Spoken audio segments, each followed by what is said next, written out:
That's only a bit of plastic, didn't want that anyway. So, it returns. So, obviously you will have seen us rescue this a few weeks ago, get it going, drive it home. And Al fixed on it a bit. Decided that he might just go and park it in his driveway out of the way. And then Mrs. D had a camper van based idea, and then we might be keeping it.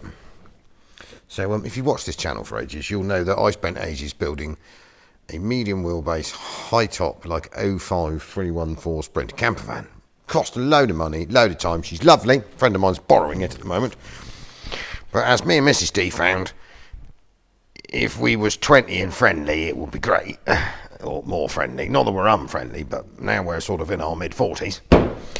Could do with a bit more space. So sleeping on top of each other, no fun. So I thought, well, bigger camper van. So the idea had sort of come to me before I took it home and parked it in the drive, thinking, you never know. So this thing does, or did, look awful. But after doing quite a lot of inspecting on it, it's not. So the main thing it has going for it is this body is not one of them aluminium wood and a load of insulation things. It is high density foam sheeting, you know, the solid stuff. So there's no body rot. I mean, it did leak. We are curing that. That's why it's in here. We've taken that bit off the front and we need to replace the skylight. But structurally, I've wandered around on the roof and I'm still here. I've driven it around a bit, obviously, because it is still on the diplomatic community, Guernsey, Jersey, whatever, Guernsey, don't know, plates. After revolutionising the braking system. And it actually works quite well. It's not the fastest of things, but a man could improve on that in time. So it obviously needs a bonnet, we'll get one of those, and a wings and stuff we have. So I started pulling some other stuff out of it. I'll show you that in a minute. So I know all people ask me how much it was. Well, it ain't for sale because I'm keeping it. So I'm going to sell the other posh one. Not now, because you can't sell anything now because the climate's gone doof. You can't give things away. So Claire, that camper van that we're behind on, she's got my one to cover, not having that one done while we catch up on all the other stuff that I'll show you in a minute. Then get back to that and finish everything else that's around it. So what I'm going to do for today's video, because we didn't get one out Wednesday, it was all a bit stressful and a bit mental, so is we're going to have an inspect on this, and I will show you what my brilliant and cunning plan is. Because I've got one, because I reckon I've got every single piece here, apart from the bonnet. But I'll need to make this a modern, up-together, vintage-looking, hopefully MOT and tax exempt, because we haven't found out how old it is yet. That's the next thing to remember to do this afternoon, is to ring Mercedes and give them the chassis number, see what comes back. 207D camper van thingy. So on other things, take my reading glasses off again so I can see. You will see the Daihatsu is painted. It's obviously also painted this side, but you won't be able to see that because you're that side. So after some excitement with colours, we think we've got it possibly right. We won't know till we peel it off, but we're sort of there. So it's almost, Mr. Parker, coming to the end. We only have to put the wheel arches, peel all the stickers back on, off, or because it had some decals, so we've masked them out because they're sort of 90s and cool. All the brakes is sorted, everything else is sorted, so whop, bumpers, wheel arches, number plates, MOT. Anyway, what we're going to do now is I'm going to go and lift this T1 camper van thingy that I've decided to keep up, and we're going to have a look at the bottom of it so to explain why I thought this was worth the keeping.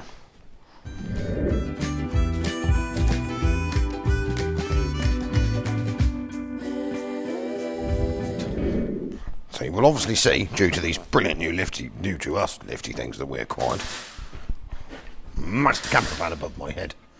So I've got me Dewalty Torchy thing.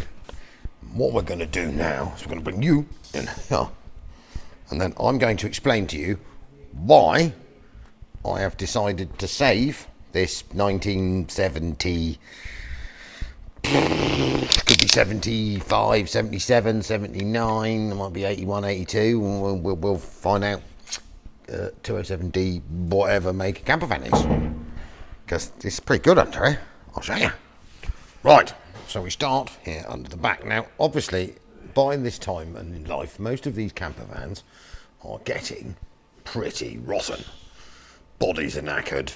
Just wave me torch around. So this one, we know that the body up there is as solid as a rock. So then it comes down to the undersides. I'll keep waving me torch around. So if you look at these rear chassis members, which are extensions, obviously, that, I mean, it's got a lot of surface on it, but it's not rotten. So go over here, rear body structure, lovely. Now, then we turn to the van. So that's the van's original rear cross member going across there, which is Booker. So the gas bottle, that safe thingy. So another rear cross member, lovely. Rear chassis legs, perfect. Back leaf springs are a bit flat, we'll have to work on them. Got some of those. But if anyone of you know anything about these fans, this is solid as a rock. No gout, real gout, holes, nothing. She's always been blacked, look. So, I mean, that looks awful, but it's not. It's only the fact that someone's wax oiled it to death. That's the bottom one of the lockers. And the wax oil's coming off, or the paint's coming off. So we get into the steps. Now, these on T1s are famous for rotting off. So apart from a hole there where that piece, is that extension step's been put in, that's cracking. Swing round this side. Solid as a rock. Cab mounts, floor, chassis mounts, chassis legs. Absolutely bonzo. T1s have a terrible tendency for rotting up into these wheel arches and footwells. Nothing in there. Look at that. If you lean up under the front here, you'll see the front bumper is suffering, but that's not a worry. We can find one of those.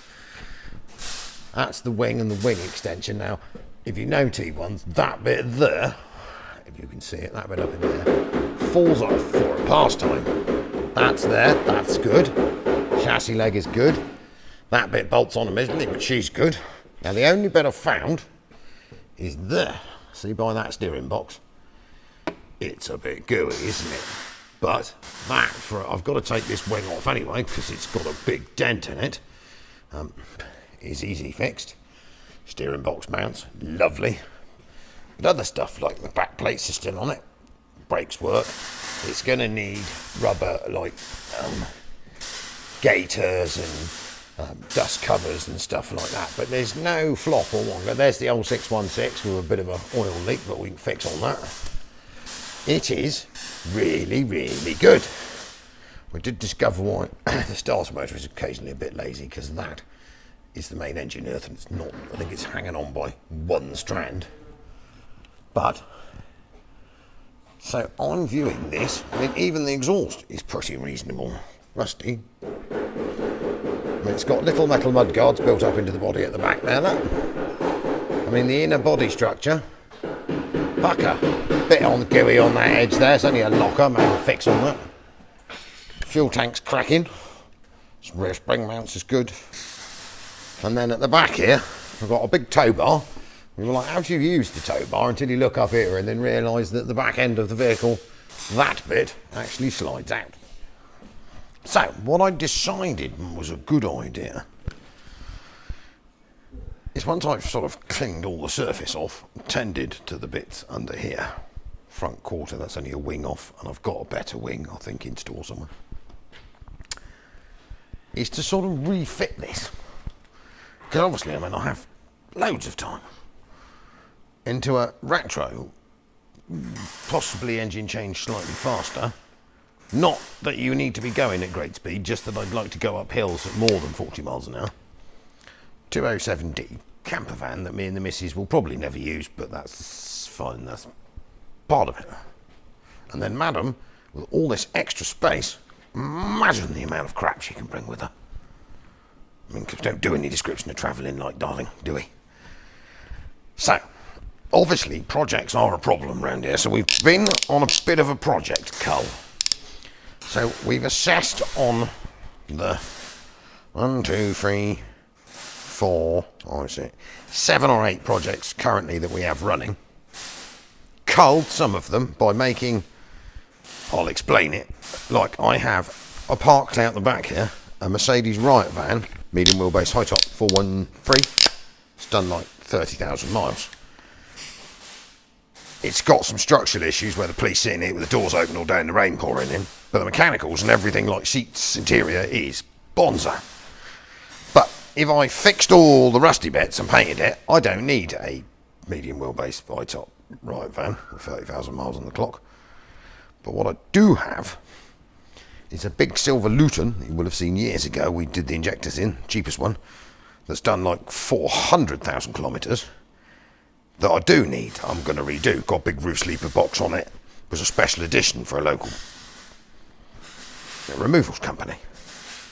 So I thought, hang on a minute, I'll need 2 doors, a bonnet. I'd like an automatic one. To be honest, I'd like a left-hand drive one. Then another thing came into my head, because I sat just behind this wall. I have a half-done left-hand drive Lithuanian 55 plate 06 313 that I'm never going to finish. So I'm going to combine the 3. So I'm going to use the automatic mechanicals with the wiring harness out of a Riot van. Its doors, its wings, its bonnets, on all of its interior, apart from the dashboard, into the big Luton that the demand needs with a massive tail lift that's really useful. And then we're going to change it from right-hand drive at the same time to left-hand drive and we're going to kill that one out there that I'm never going to get to finish. So that's 2 things that I don't need to do, and then 1 that I do. So that's 3 projects combined into 1. We had a reassess on the LT46 that we bought ages ago the other day and lifted the rear body off to find the rear chassis wasn't quite as nice as she thought it was. So we've killed that. She's gone. Engine hopefully is sold. Decided no, just no, don't need another 300 hours worth of welding. So that's dead and gone. And then I thought, well, I don't use me big shiny red camper van, so I'm going to sell that, get that gone, because I mean it's a good camper van, but it doesn't work for me and Madame. And then in early September we have a fella dropping us off an Auto Trail, one of these, for a conversion for a more modern engine to make it go a bit better. So I thought, well, if I was doing his, I could probably do mine at the same time and turn this from an asthmatic 616 into probably a 611 out of a 313 that I'm just about to steal the dashboard out of here to make another one. Left-hand drive, right-hand drive, it's all coming together, see? Then that's a load of project stuff that a man doesn't need to do. No wastefulness, because we don't like smashing things up, but if you were combining, that's not ruining things, is it? And then we're down to what we do with the selection of recovery trucks. We have 1 3.5 tonner to finish, which is sheeted over out there, which is the one you've all seen. Got to get back to that, but I need to get through that first. Then we've got project 413 into 515, if I haven't changed my mind, and might be building a massive left-hand drive on Vico recovery truck and selling the 515.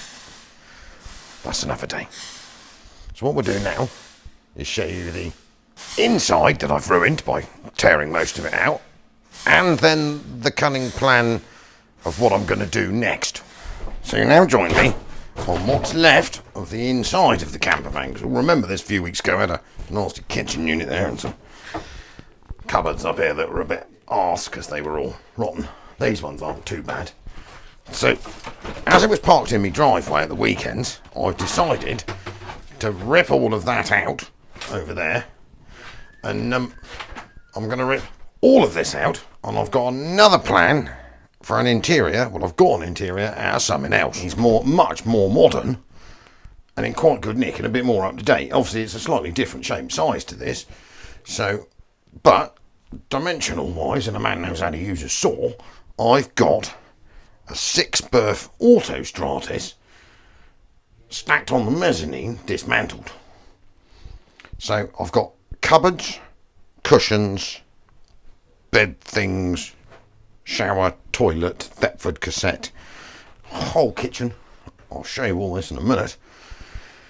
So I was thinking, if I empty this to being like a big empty box and then retrofit all of that in here, that gives me a retro camper van on the outside and a modern one, quite poosh, on the inside. Well, it'll only take 10 minutes. 10 minutes, obviously. So we go out in the yard. You'll see the engine is missing, because this was I think it's late 90s, early 2000s, posh auto Stratus. It hasn't done any miles, but the cab was rotten, and then the body was bad, and it was a mate of mine's. He started and then left it in my way for years, then got pissed off with it, got divorced, gave it to me. So, but one thing we did when we first had it in was remove the entire interior, which is good, salvageable, like didn't get ruined, and then he stacked it all on my mezzanine, where it still lives today. So there's a whole proper kitchen with a big gas cook range and everything, and sink, and there's a whole proper bathroom, all the panels, and then there's like a dining area that folds into a double bed and back lounge. It's sort of got everything.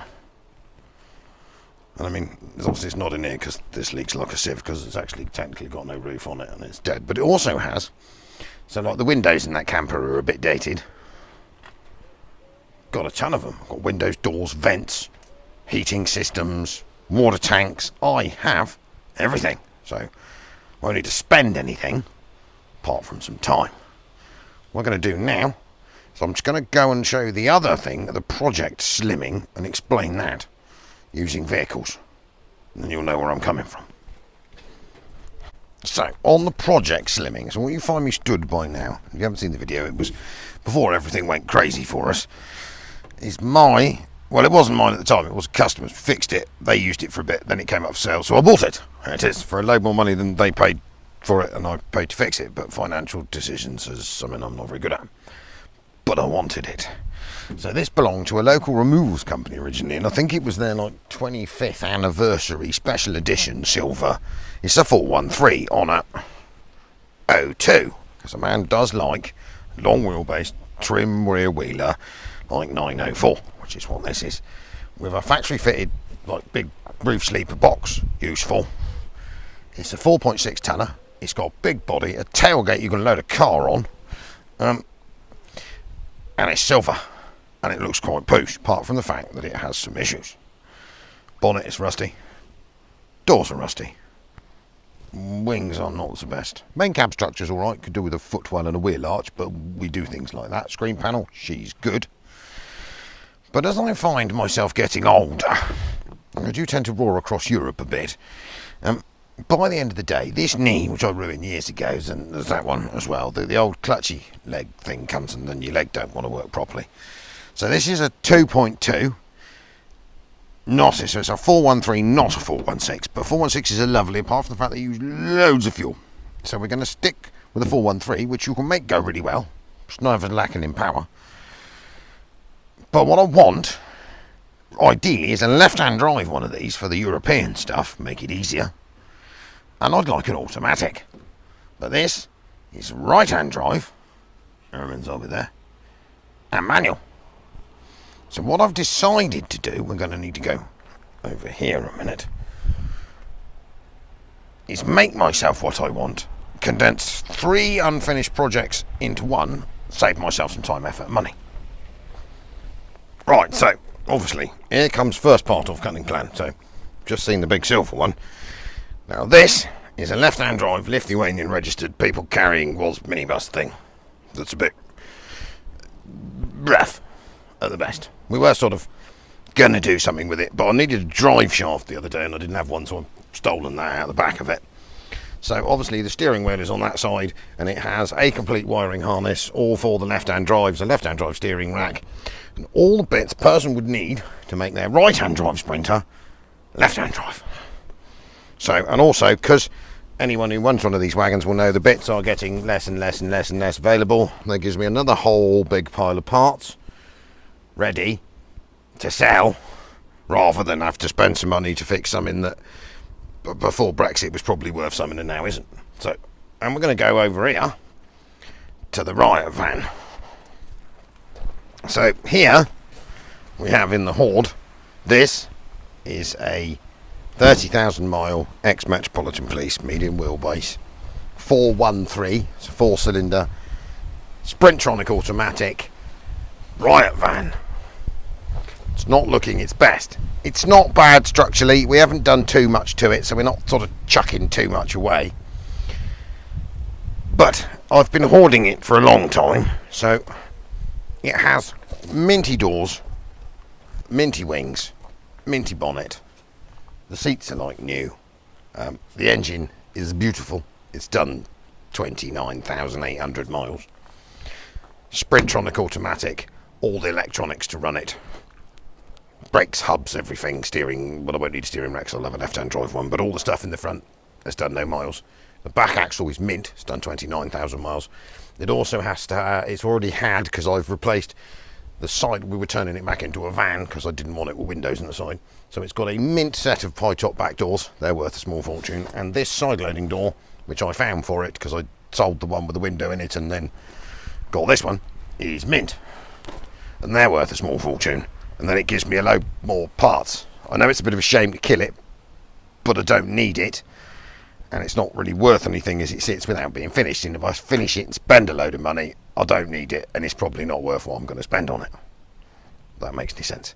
So I'm going to combine this, that over the back there, and the big silver thing, so that what I end up with at the end of the day, we're not talking about costs, is a completely mechanically almost new, rust-free, posh, nice bonnet, nice wings, nice doors, beautiful interior, left-hand drive, sleeper cabbed, 4.6 ton Luton with a massive tail lift, which I think I need.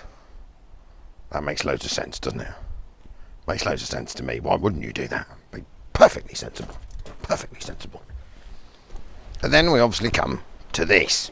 So this is an ATA coded 2.8 LT, was a little flatbed toilet truck thing. Remember, we sort of did a bit to the front, stripped it out.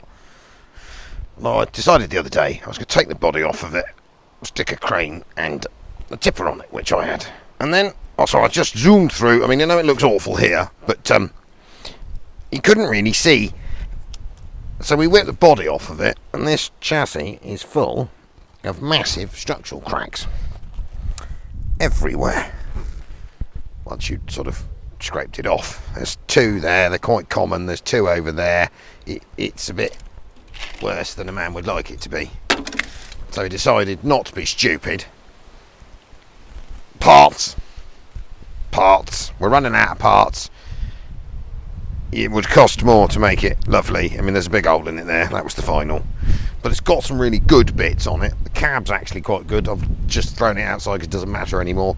So I think the engine's gone, because they're like gold dust 2.8. This is a really, really rare ratioed 2.8 twin rear wheel rear axle, because these things are running like 60 mile an hour at 2 and a bit grand.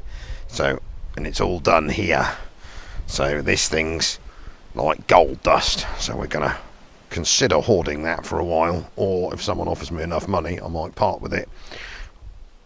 I could put it in me Luton, but it might be a bit too much, obviously, with the automatic gearbox. So we'll just keep the 30,000 mile one and sell that. So that gives me 2 springs, full set of tyres, another good 2.8 gearbox, prop shafts, seats, doors. They'll all be gone, even probably before this video goes, because you can't get the bits. Doors are like gold dust. So I haven't lost anything. I've faffed around with it a bit. It did a video, it's fine. So I think I've sold the body that came off of this. I'm also hopefully have sold the tipper body that I had to go on this. And I'm going to sell the IAB crane and the cradle, because I don't need that either, because it's not going to bolt to this, and I'm not bolting into anything else. What's an idea, actually? No, don't have any more ideas. And then just condense things and try and get a few things gone, some money in the bank, because I don't know whether you lot are finding it at the moment, but England's a bit rubbish and it's quite financially tight. And then we'd have some space, less vehicles, some good ones, and a load of bits to sell, if we can sell them, because the financial climate's terrible, but we'll get around that. So you get the general idea. Project slimming. So you will see, coming very soon, this is a completed Mark III to Mark V Iveco cab, ready for a man to paint on a bank holiday Monday, because what else would you do on a bank holiday Monday? I'm going to make this all rouge and beautiful. I think that about do me for the day, really. Short, not a short video, it's half an hour. Because I'm knackered. I was out till 11 o'clock last night fixing a broken Iveco snap-on van in a car park, deep joy. We've got something else really silly to do in a minute as well, upcoming. So I'll stick some photographs of what I've acquired, and it might happen to be in Norway. So we're going to go to Norway and go and get it and bring it back here. Why not? It'll be an upcoming video. So next week we'll be doing this. Then we are back on to finishing that. That ain't far off of finished. And then we might start that, and then we've got a load of customer stuff to do, and then we'll just do stuff. Anyway, thank you very much. 60 diesels.